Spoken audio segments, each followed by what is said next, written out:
Hello, friends. This is Dave Hurwitz, executive editor at ClassicsToday.com, here with the 5 greatest Mozart recordings. You say? You must be joking. No, I'm not. These really are the 5 greatest Mozart recordings. And it was tough. This was tough because there are a lot of great Mozart recordings. There really are. I mean, Mozart was, an amazing composer and did great things in everything he touched, and lots of them. And then performers since the dawn of time have been playing the music with absolutely unassailable mastery. Oh yeah, of course there's crap too, but basically, there's so many great Mozart performances. And I remember so vividly the Mozart year. What was it, 1991 or something like that, when all the record labels started chugging out Mozart by the bucketful. I remember going to the HMV store in Manhattan on 72nd Street, and the Mozart section started expanding. The classical section was organized by composer, and you'd have Beethoven and Brahms and Bach and all that stuff, and they would take up a browser, 2 browsers. Mozart was an entire aisle of nothing but Mozart. So selecting the 5 greatest Mozart recordings is going to be difficult. And I'm telling you now, only 5. No honorable mentions, no talk about anything else, just 5. Make the choice, do the work, inflict the pain. You have to do it because the fate of classical music depends on you making an honest selection, really thinking about it. I did that, and it's kind of fascinating how it came out. It really is, because my list contains no symphonies, no requiem. Yours may. Yours very well may. That's up to you. But the 5 greatest Mozart recordings are, you ready? First, Don Giovanni with Gardner.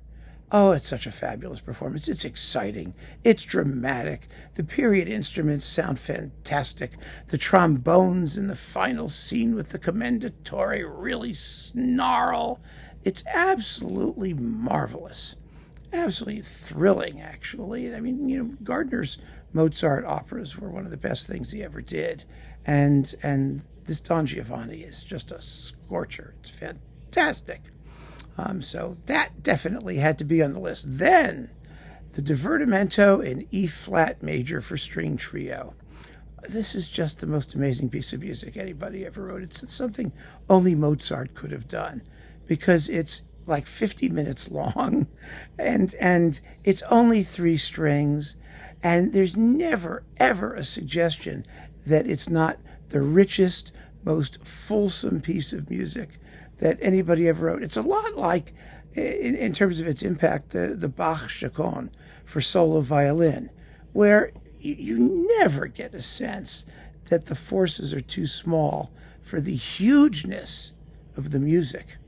They're wonderful pieces to compare, actually. Maybe there's a video there someplace, huge music for small forces. A very, very interesting topic, actually. But this Divertimento, he just calls it a Divertimento. It's the greatest string trio ever written by anybody. And this performance by Trio Zimmermann on Bis is just glowing. It's perfectly in tune and just, oh my gosh, it's gorgeous. It blows me away every time I hear it. It really does. Next, the Haffner Serenade with Shandor Vegh and the Camerata Salzburg on Capriccio. We've talked about this series quite a bit, you and I, over the years. The Végh Mozart Divertimenti, it was a 9-disc set on Capriccio. It was one of the glories of the Mozart discography, because Shandor Vegh was just such an incredible conductor. Everything he did just exuded warmth and humanity, and Mozart particularly, that special songfulness that great Mozart performances absolutely have to have. It's just a fantastic performance. And, the only thing that's missing from that big set of all of Mozart's serenades and divertimenti is the post horn. And it's really kind of amazing because the post horn, he recorded it, but he recorded it for Philips, which is now Decca. And of course, it went out of print within seconds. I have it here. I mean, I do have it. It's over there. But boy, what a pain in the neck that, Capriccio couldn't just license it, or Philips couldn't give it to them. Or, they're not going to do anything with it. And that they never made more. They made one record. They also did Symphonies 40 and 41 on Decca. But they didn't care about Shandor Vegh. He wasn't a name. They only used him when they did the piano concertos with Andras Schiff, because he was a name. But it's the accompaniments that are just as good as Schiff's piano playing, which is fine, which is splendid. Anyway, for piano concertos, yes, Mozart's piano concertos are vastly more important than his symphonies, and there are many more of them. In terms of, the history of the medium and Mozart's achievements, and, really, really a special concerto composer. Mozart was really, really great, especially for his own instrument. So we've got piano concertos 24 and 25.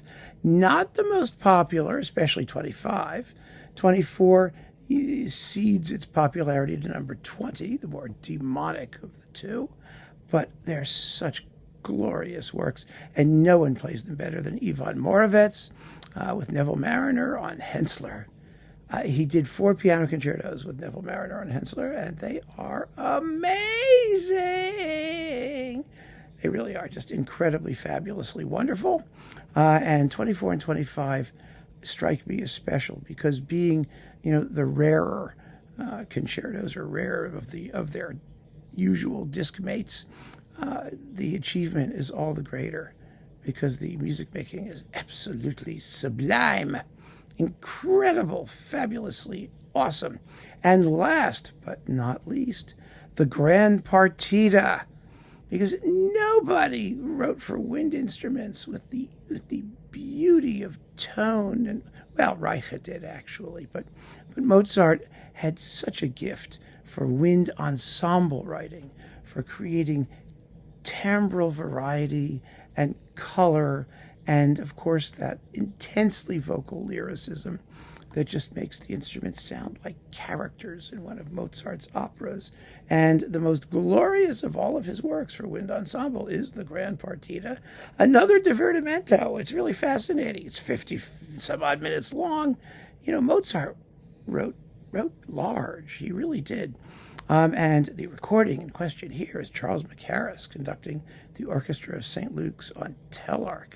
Fantastic sound, immaculate playing, and conducting by a genius who penetrated as far into the soul of Mozart as we have any right to hope for. Oh my gosh, just incredible, incredible stuff. So these are the 5 greatest Mozart recordings, bar none. I'm looking forward to your selection. I really am. It's going to be wonderful, and we're going to create fabulous lists for people who come along later and are looking to build out their collections, because your suggestions so far in this series have been brilliant, wonderful. So let's keep it going and keep on listening, friends. Thanks for joining me. Take care.